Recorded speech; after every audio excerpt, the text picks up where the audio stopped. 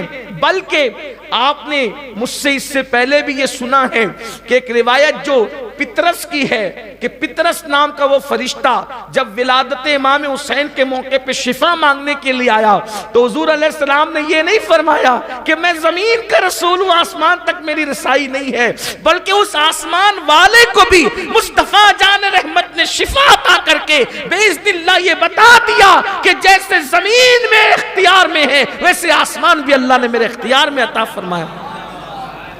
تو حضور علیہ السلام کسی ایک بستی کے لیے، خطے کے لیے، قبیلے کے لیے نہیں، بلکہ اللہ نے تو ان کے لیے فرمایا وَمَا أَرْسَلْنَاكَ إِلَّا رَحْمَةً لِلْعَالَمِينَ۔ دیکھو یہاں پر عالمین دو جگہ نظر آتے ہیں، الحمدللہ رب العالمین، ساری خوبیاں اس کو ہے جو تمام عالمین کا رب ہے، اور حضور کے لیے کہا وَمَا أَرْسَلْنَاكَ إِلَّا رَحْمَةً لِلْعَالَمِينَ، ہم نے آپ کو تمام عالمین کے لیے رحمت بنا کر بھیجا۔ اب عالمین لوگوں کے سمجھ میں نہیں آتا تو اتنا لوگ سمجھ لیں کہ اللہ نے اپنے کو رب العالمین کہا، محبوب کو رحمت للعالمین کہا، تو وہ جس چیز کا رب ہے اس چیز کے میرے نبی نبی ہیں، اللہ نے ان کو نبی بنا کر بھیجا۔ پھر فرمایا یعنی تیسری خصوصیت یہ ہے کہ اور انبیاء کرام کی امتیں جہاں پر عبادت کرتی تھی تو وہ عبادت کہیں بھی نہیں کر سکتے تھے، اپنے عبادت خانوں میں جا کر کے وہ عبادت کرتے تھے۔ اگر عبادت کا وقت ہو جائے تو عبادت خانوں میں جانا پڑتا تھا، لیکن یہ اپنے نبی کی شان ہے کہ حضور اکرم کی امت اگر زمین پر نماز کا وقت ہو تو زمین پر عبادت کر لے، اور اگر فلائٹ میں نماز کا وقت ہو تو وہاں پر عبادت کر لے۔ یعنی کہ ان کی عبادت، ان کی امت کے لیے عبادت کے لیے کوئی جو ہے وہ خاص جگہ نہیں، یعنی مسجد میں کوئی آ کر عبادت کرے تو اس کو اللہ تبارک و تعالیٰ اس کا اجر بڑھا دیتا ہے، لیکن یہ نہیں کہ صرف عبادت کے لیے خاص مسجد ہی جانا پڑے۔ گھر میں وقت عبادت ہو اور نہیں نکل سکتے گھر کے باہر تو گھر ہی میں عبادت ہو، پلیٹ فارم پر وقت آ جائے تو پلیٹ فارم پر عبادت ہو، ایئرپورٹ پر وقت آ جائے تو ایئرپورٹ پر عبادت ہو۔ یہ فضیلت کس کی بنیاد پر ہے؟ یہ فضیلت مصطفیٰ جان رحمت کی بنیاد پر ہے۔ بلکہ ہم نے تو لوگوں کو کہا کہ حضرت ابراہیم علیہ السلام نے جہاں قدم رکھا، جسے مقام ابراہیم کہتے، قدم رکھا اور پتھر پر نشان آ گیا، تو حضرت ابراہیم علیہ السلام کے قدموں کی برکت کی ہوئی کہ قرآن کہتا ہے وَاتَّخِذُوا مِن مَقَامِ إِبْرَاهِيمَ مُصَلَّى، حضرت ابراہیم قدم رکھے تو 2 گز زمین مصلی بن جائے، اور مصطفیٰ جان رحمت زمین پہ قدم رکھے تو اللہ پوری روئے زمین کو مسجد بنا دے، سجدے کی جگہ بنا دے۔ یہ اپنے نبی صلی اللہ، وہاں 2 قدم جہاں ہے وہیں 2 گز زمین مصلی ہے، اور یہاں پر پوری زمین کو حضور کے قدموں کی برکت سے نماز کی جگہ بنا دیا گیا۔ اب پتا چلا جب قدم ابراہیم اور قدم مصطفیٰ برابر نہیں، اس لیے کہ دونوں کے قدم میں فرق ہے، ان کے قدم سے اتنی جگہ مصلی بنتی ہے، اتنی جگہ مصلی بنتی ہے جتنی جگہ پہ قدم ہے وہ 2 گز زمین، اور ان کے قدم کی برکت قدم رکھے کہاں ہے اور کہاں کہاں تک مسجد بن گئی، یعنی یوں کہہ لے کہاں کھولے ہیں گیسو یار نے خوشبو کہاں تک ہے، کہاں کھولے ہیں گیسو یار نے خوشبو کہاں تک ہے۔ تو یہ اپنے نبی صلی اللہ علیہ وآلہ وسلم کی خصوصیت ہے۔ پھر اس کے بعد اللہ تبارک و تعالیٰ نے حضرت آدم علیہ السلام کو بڑی شان عطا فرمائی، چونکہ آج ہم نے جو وہ اور انبیاء کرام اور اپنے نبی کی شان دونوں کو ساتھ ساتھ پڑھنا ہے کہ وہاں کیا ہے یہاں کیا ہے۔ وہاں شان ہی ہے، کوئی نبی بغیر شان والا نہیں، سب نبی شان والے، لیکن اپنے نبی کی شان کیا ہے دیکھیے۔ حضرت آدم علیہ السلام کو پیدا کرنا ہوا اس لیے کہ جس کو پیدا کرتے ہیں اس کو خمیر سے پیدا کرتے ہیں، خمیر مطلب جس سے انسان بنتا ہے، خمیر سے پیدا کرتے ہیں۔ تو آدم علیہ السلام کو بھی خمیر سے پیدا کیا، خمیر بنایا، اور ہمارے حضور علیہ السلام کو بھی خمیر سے پیدا کیا، حالانکہ ان کی حقیقت تو ان کا رب جانتا ہے، ان کی ایک شان نور بھی ہے، ایک شان بشر بھی ہے، حقیقت اللہ ان کی جانتا ہے، کیونکہ حضور نے خود فرمایا کہ میری حقیقت کو میرے رب کے سوا کوئی نہیں جانتا۔ تو اب حضرت آدم علیہ السلام کو بنانا ہے، تو بنایا کہاں کی مٹی سے؟ جہاں پر آدم علیہ السلام دفن ہونے والے تھے۔ اور حضور علیہ السلام کا خمیر بھی کہاں سے لیا؟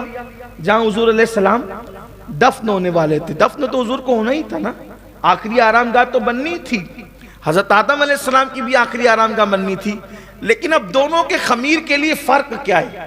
یہی بات ہے، دیکھو اپنے نبی کی شان۔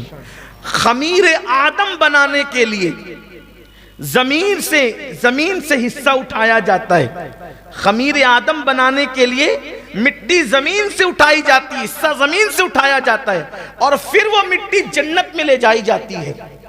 آدم کے خمیر کے لیے مٹی زمین کی جنت تک جاتی ہے کہ جنت میں آدم علیہ السلام کو بنائیں گے، لیکن جب باری محبوب کی آتی ہے تو محبوب کا خمیر اٹھا کر جنت میں نہیں لے جایا جاتا، بلکہ جنت کو اس خطے میں اتار دیا جاتا ہے جہاں پر محبوب کی آرام گاہ بننے والی ہوتی ہے۔ اسی لیے محبوب کہہ دیتے ہیں ما بین بیتی و منبری روضۃ من ریاض الجنہ،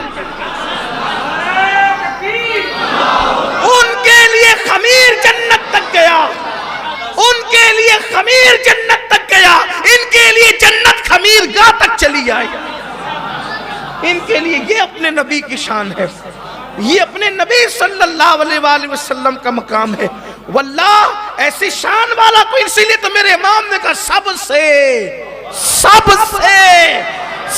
سے اولا وہ آلہ ہمارا نبی، سب سے بالا وہ آلہ ہمارا نبی، سب سے اولا وہ آلہ ہمارا۔ دیکھیں یہ انتہا کیا شان ہے، اور لیکن یہ شان کی انتہا نہیں ہے، یہ تو صرف ہم بس پڑھتے جا رہے ہیں، بولتے جا رہے ہیں، انتہائی شان تو ان کا مولا جانتا ہے۔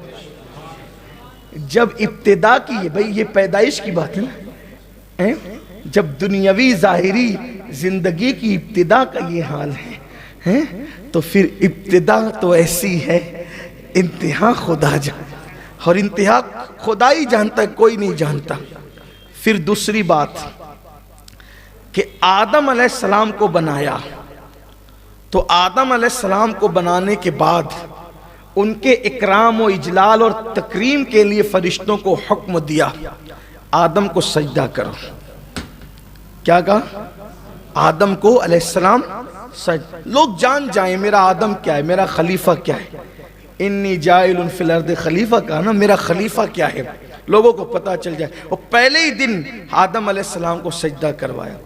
حالانکہ امام رازی نے اس سے پردہ بھی اٹھایا، فرمایا کہ وہ سجدہ تو در حقیقت نور مصطفیٰ کو تھا، لیکن چلیں وہ عشق کی بات ہے، ظاہری معنی پر ہی گفتگو کر لیتے ہیں، کیونکہ اہل ظاہر بھی دنیا میں رہتے ہیں، تو وہ تو عشق والے تو محبوب کی فضیلت ہر جگہ ڈھونڈ ہی لیتے ہیں، لیکن اہل ظاہری کے معنی میں دیکھتے چلے جائیں کہ فرشتوں کو کہا کہ آدم کو سجدہ کرو۔ کیوں؟ حضرت آدم کی عزت۔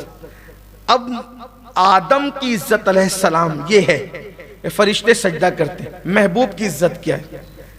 اب دونوں کی طرف آئیے دیکھیے، آدم علیہ السلام کی عزت کے اظہار کے لیے سجدہ، اور محبوب کی عزت اور تکریم کے اظہار کے لیے درود۔ وہاں فرشتوں سے سجدہ کروایا، یہاں فرشتوں سے درود پڑھوایا، لیکن اب فرق کیا ہے؟ فرق کیا ہے؟ سجدے سے بڑی شان درود کی ہے، سجدے سے بڑی شان درود کی ہے، تو وہاں سجدہ کروایا، یہاں درود پڑھوایا، لیکن فرق کیا ہے؟ سجدے کے لیے ایک متعینہ مدت تھی کہ اتنے ٹائم سے اتنے ٹائم تک سجدہ کرنا ہے، سجدہ کیا، پہلے نہیں تھے سجدے، پھر کیا، پھر اٹھا لیا، لیکن محبوب پہ درود پڑھوایا، وقت نہیں رکھا، قیامت تک پڑھتے رہے،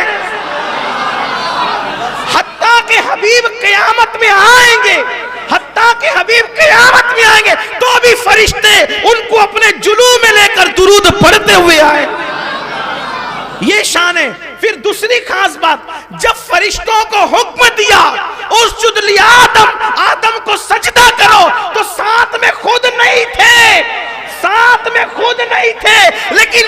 محبوب پہ درود کا حکم ہوا تو کہا تم بھی پڑھو میں بھی درود بھیجتا ہوں. وہاں خود ساتھ نہیں ہے, وہاں خود ساتھ نہیں, حکم ہے صرف تم کرو تم کرو, اور یہاں خود ساتھ ہے کہ صلو علیہ.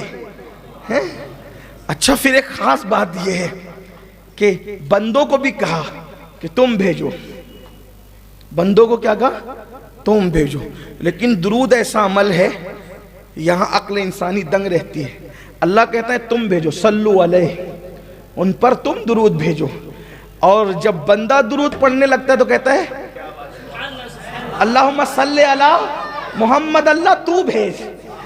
بندہ کہتا ہے تو بھیج, اللہ کہتا ہے تو بھیج.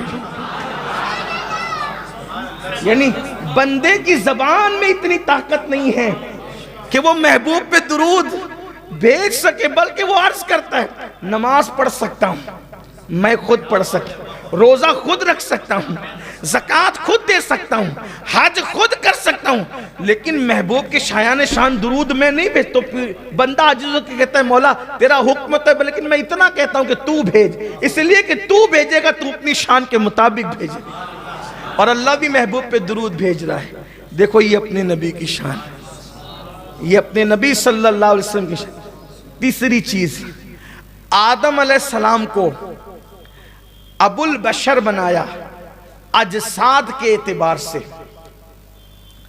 تھوڑی گفتگو مشکل ہوتی ہوگی اس لیے کہ بات ہی اس ذات کی ہے نا, لیکن مشکلیں آسان ہوتی ہیں ان کے ذکر سے. اجساد اور اجسام کا باپ ان کو بنایا, یعنی وہ ابو البشر ہیں اجسام کے, جسم کے اعتبار سے, جسم کے اعتبار سے, اور روح کے اعتبار سے ابو البشر کون ہے؟ ہمارے نبی. یعنی کہ جسمانی طور پہ آدم سب کے باپ, اور روحانی طور پر مصطفیٰ جان رحمت سب کے باپ. اسی لیے تو اعلیٰ حضرت امام اہل سنت کہتے ہیں ان کی نبوت, ان کی ابوت ہے سب کو عام. ان کی نبوت, ان کی ابوت, نبوت کہتے ہیں نبی ہونے کو, ابوت کہتے ہیں باپ ہونے کو. ان کی نبوت, ان کی ابوت ہے سب کو عام. ام البشر عروس انہی کے پسر کی ہے. ام البشر عروس انہی کے, میں ام البشر کو تھوڑا لوگوں کو سمجھانے کے لیے کہتا ہوں, حوا عروس کس کی؟ انہی کے پسر کی ہے. یعنی حوا بہو ہے, ام البشر بہو ہے, یعنی ان کے بیٹے کی دلہن ہے, بیوی ہے. تو ان کا بیٹا کون ہے؟ روحانی اعتبار سے حضرت آدم علیہ السلام ہے, کیونکہ یہ بھی حدیث ہے کہ آدم علیہ السلام جب تنہائی میں ہوتے تھے تو کہتے تھے اے ظاہر میں میرے پھول, اور حقیقت میں باطن میں میری حقیقت میں میرے نخل, میری حقیقت, میری اصل, یوں کہتے تھے اور یاد کرتے تھے حضور کو. تو امام نے اس کی ترجمانی یوں کی ہے, ظاہر میں میرے پھول, حقیقت میں میرے نخل, ظاہر میں میرے پھول, حقیقت میں میری نخل. اس گل کی یاد میں یہ صدا بل بشر کی ہے. اب آتے ہیں اور آگے چلتے ہیں کہ حضرت سلیمان علیہ السلام, حضرت سلیمان علیہ السلام کو اللہ نے بادشاہ بنایا. حضرت سلیمان علیہ السلام کو اللہ نے بادشاہ بنایا, بادشاہ عطا کی سلیمان علیہ السلام کو, اور اپنے نبی کو صلی اللہ علیہ وآلہ وسلم ان کو دی بادشاہت, اور اپنے پیارے نبی صلی اللہ علیہ وآلہ وسلم کو بادشاہت بھی دی اور فقر بھی دیا. حالانکہ حضور ہمارے بادشاہ نبی, انہوں نے کہا کہ میں بادشاہ نبی ہونے کو پسند نہیں کرتا, میں تو بندہ ہونے کو پسند کرتا ہوں, ایک ٹائم کھاؤں ایک ٹائم بھوکا رہوں, یہ ایک دن کھاؤں ایک دن بھوکا رہوں. لیکن اگر حقیقت کی نظر سے دیکھیں تو یہ مملکت اسلامیہ ریاست مدینہ کی باغ ڈور کس کے ہاتھ میں تھی؟ حضور اکرم صلی اللہ علیہ وسلم کے ہاتھ. اور اگر حکومت کی بات دیکھی جائے تو شرق سے لے کے غرب تک حکومت کس کی ہے؟ بلکہ وہ بادشاہ ہیں, شہنشاہ ہیں, کون انکار کر سکتا ہے؟ بلکہ سلیمان علیہ السلام کو تو جو بادشاہت ملی ہے وہ صرف زمین کی بادشاہت ملی ہے، لیکن اپنے نبی کی شان یہ ہے کہ وہ تو آسمانوں میں بھی حکومت رکھتے ہیں، زمین میں بھی حکومت رکھتے ہیں۔ اسی لیے تو فرمایا میرے 2 وزیر زمین میں ہیں، 2 وزیر آسمانوں میں ہیں۔ جو 2 وزیر زمین میں ہیں، ایک کا نام ابو بکر ہے، ایک کا نام عمر ہے۔ جو 2 وزیر آسمانوں میں ہیں، ایک کا نام جبریل ہے، ایک کا نام میکائیل ہے۔ اب آپ مجھے بتائیں، جس کی حکومت جہاں رہتی ہے اس کا وزیر وہیں رہتا ہے۔ تو زمین پہ حکومت تھی تو زمین کے وزیر ہوئے، آسمان پہ حکومت ہوئی تو آسمان کے وزیر ہوئے۔ یہ تو ان کی حضرت یوسف علیہ السلام کو بھی حکومت ملی، حضرت داؤد علیہ السلام کو بھی حکومت ملی، حضرت سلیمان علیہ السلام کو بھی، لیکن آقا کی حکومت کی جو شان ہے وہ اور جگہ نہیں ہے۔ پھر سلیمان علیہ السلام کا لشکر جو تھا، اب ذرا سنتے جائیے گا، کچھ کہوں گا کچھ نہیں کہوں گا، لیکن سمجھنا ذرا، توجہ کرنا۔ سلیمان علیہ السلام کا جو لشکر تھا وہ جنات تھے، سپاہی۔ سلیمان علیہ السلام کے لشکر کے سپاہی کون تھے؟ جنات، انسان، پرندے، انسان، جنات، پرندے، وحشی جانور، یہ سب کیا ہیں؟ سلیمان علیہ السلام کے لشکری سپاہی ہے۔ لیکن جب اپنے نبی کی بات آئی نا تو وہاں جناتوں کو لشکری بنا دیا، وہاں انسانوں کو لشکری بنا دیا، وہاں چرندوں کو، درندوں کو، پرندوں کو لشکری بنا دیا۔ بڑا معجزہ ہے سلیمان علیہ السلام کا۔ لیکن اپنے پیارے کی بات آئی تو فرشتوں کو ان کا سپاہی بنایا، ان کے لشکر میں فرشتوں کو بھیجا۔ بولو بدر میں کون آیا؟ حالانکہ بدر کا نقشہ پلٹنے کے لیے ایک ہی فرشتہ کافی تھا، لیکن ایک مقام پر کیا کہا؟ 1000 بھیجا، ایک مقام پہ کہا 3000 بھیجا، ایک مقام پہ کہا 5000 بھیجا۔ اور آپ کو بتاؤں منزلین کہنے کے بعد بھی بات ختم نہیں کی، بلکہ کیا کہا؟ فرشتوں تم چلو محبوب کے سپاہ بننے کے لیے، لشکری بن کر محبوب کے صحابہ کی مدد کرنے کے لیے۔ حبیب تلوار لے کر میدان میں آیا ہے، تم سب چل کر کے لڑو۔ اور پھر ساتھ میں یہ بھی کہا انی معکم،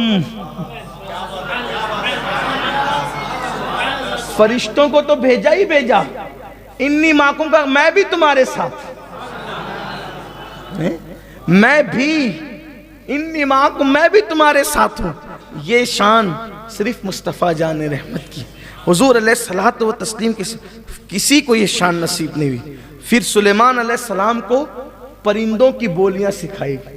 سلیمان علیہ السلام پرندوں کی بولیاں جانتے تھے، اور اپنے نبی پرندوں کی بولیاں تو جانتے ہی تھے، لیکن حضور پرندہ بولتا ہے۔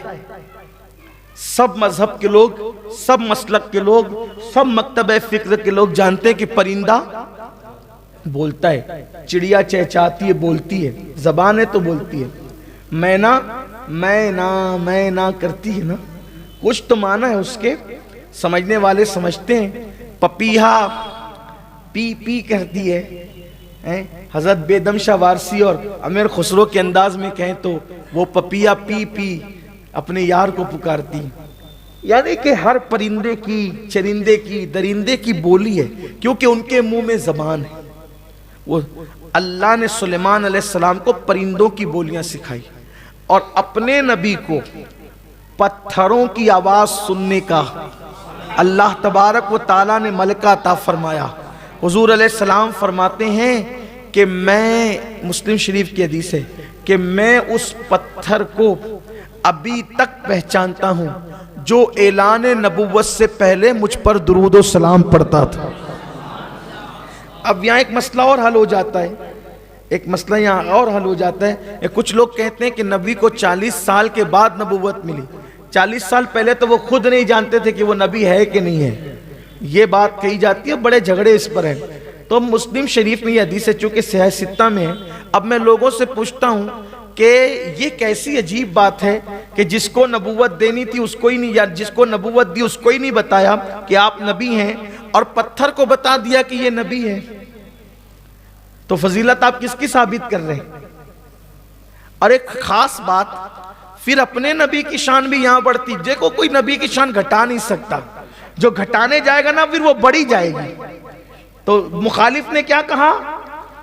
منکر نے کیا کہا کہ 40 سال کے بعد نبوت ملی، لیکن صحیح مسلم کی وجہ سے اس کو ماننا پڑتا ہے کہ اللہ کے رسول نے فرمایا کہ اعلان نبوت سے پہلے، دیکھو ہمارا ایمان یہ کہ وہ نبی کب تھے، نبی کب بنے، یہ تو اللہ ہی جانتا ہے۔ انہوں نے خود کہا علیہ الصلوۃ والتسلیم کہ آدم و حوا پانی اور مٹی کے درمیان کی منزلیں طے کر رہے تھے، اس وقت بھی میں نبی تھا، جب بھی ملی نہیں تب بھی تھا، تو کب تھے یہ تو اللہ ہی جانے۔ لیکن ہمارا عقیدہ یہ ہے کہ حضور علیہ السلام کو نبوت کب ملی یہ اللہ جانے اور اس کا رسول جانے، لیکن ظہور نبوت وحی کے نزول کے بعد ہے۔ ثبوت نبوت کی کوئی مدت ہم بیان نہیں کر سکتے، البتہ ظہور نبوت جب حضور علیہ السلام پر وحی آئی، اعلان نبوت کیا، وہ ظہور نبوت ہے۔ تو ثبوت جو ہے کہ کب ثابت ہے نبوت، حضور نے جب وقت نہیں بتایا تو کون بتا سکتا ہے، البتہ ظہور کا وقت سب کو پتا ہے۔ تو لوگوں نے ظہور کو ثبوت کہنا شروع کر دیا، لیکن پھر بھی گھٹانے گئے کہ دیکھو اعلان نبوت کیا، اس کے بعد نبوت ملی، لیکن حضور نے فرمایا، امام مسلم نے اپنی صحیح مسلم میں لکھا کہ آقا فرماتے ہیں اعلان نبوت سے پہلے، بعثت سے پہلے جو پتھر مجھ پر سلام پڑھتے تھے میں ان کو ابھی بھی پہچانتا ہوں۔ تو نادان یہ بھی تو فضیلت ہے کہ اعلان نبوت سے پہلے بھی ہمارے نبی میں یہ صلاحیت تھی کہ وہ پتھروں کی آواز بھی سن لیا کرتے تھے، پتھروں کی آواز بھی سن لیا کرتے تھے۔ اسی لیے مولائے کائنات فرماتے ہیں کہ میں ایک مرتبہ اللہ کے حبیب صلی اللہ علیہ وآلہ وسلم کے ساتھ سفر میں تھا، ہم مکے سے کہیں باہر جا رہے تھے، کہا کوئی درخت ایسا رستے میں نہیں ملا، کوئی جو وہ پتھر ہمیں ایسا نہیں ملا کہ جب حضور گزرتے تھے تو پتھروں سے آواز آتی تھی السلام علیکہ یا رسول اللہ، السلام علیکہ یا رسول اللہ۔ اچھا یہ روایت کون بیان کر رہا ہے؟ مولائے کائنات، یعنی نبی کے ساتھ چلنے کی برکت سے علی کے کانوں میں بھی اللہ نے اتنی طاقت پیدا کر دی کہ وہ جو پتھروں سے آواز آ رہی تھی۔ دیکھو خاص بات، سلیمان علیہ السلام نے جو پرندوں کی بولیاں سنی، ان کے ساتھ بیٹھنے والوں نے اس کو سمجھا نہیں، اس کو سمجھا نہیں، لیکن یہ فیضان مصطفیٰ جان رحمت، یہ فیض نبوت ہے کہ جو حضور کے ساتھ چلا، اللہ نے اس کو بھی پتھر کی آواز سنوا دی، درخت کی آواز سنوا دی۔ اس کے بعد اللہ اکبر، سلیمان علیہ السلام کے پاس تخت تھا، یہ شان سلیمان علیہ السلام ہے، یہ شان سلیمانی ہے، ان کے پاس تخت تھا، اور وہ تخت ایک دن میں صبح سے شام تک کے 1 مہینے کی مسافت تک اڑتا تھا، اور میرے نبی کا براق تھا۔ پہلے تو رفتار تخت صبح سے شام تک 1 مہینے کی مسافت، اور براق کی رفتار پلک کے جھپکتے کہاں پہنچا۔ اور پھر سلیمان علیہ السلام کا براق زمین پہ اڑتا، سلیمان علیہ السلام کا تخت زمین پہ اڑتا تھا، اور اپنے نبی کا براق آسمانوں میں بھی پرواز کرتا۔ سلیمان علیہ السلام لشکر میں جا رہے ہیں 3 میل کے فاصلے سے، 3 میل، اگر آج کے حساب سے اس کا اندازہ لگائیں تو 3 میل ہوتا ہے 4.5 کلومیٹر۔ 3 میل کے فاصلے سے سلیمان علیہ السلام نے چونٹیوں کی آواز، چونٹی کی آواز سنی۔ چونٹی بات کر رہی تھی اپنی چونٹیوں سے، ماتحت چونٹیوں سے، اس کی آواز سنی اور مسکرا دیے۔ کتنے کان کی شان ہے، 3 میل کے فاصلے سے چونٹی کی آواز سنی، اپنے نبی کی شان۔ کتنا فاصلہ ہے؟ 3 میل، آواز کس کی؟ چونٹی کی۔ میرے نبی فرماتے ہیں جب میں ماں کے پیٹ میں تھا تو لوح محفوظ پر چلنے والے قلم کی آواز کو سن لیا کرتا۔ وہاں 3 میل ہے، یہاں میلیں ختم ہے، نہ میل ہے نہ سنگے میل ہے۔ یہ اپنے نبی کی شان ہے۔ دیکھو کوئی ایسی شان والا دنیا میں نہیں آیا جو شان اللہ نے اپنے محبوب صلی اللہ علیہ وآلہ وسلم کو عطا فرمائی۔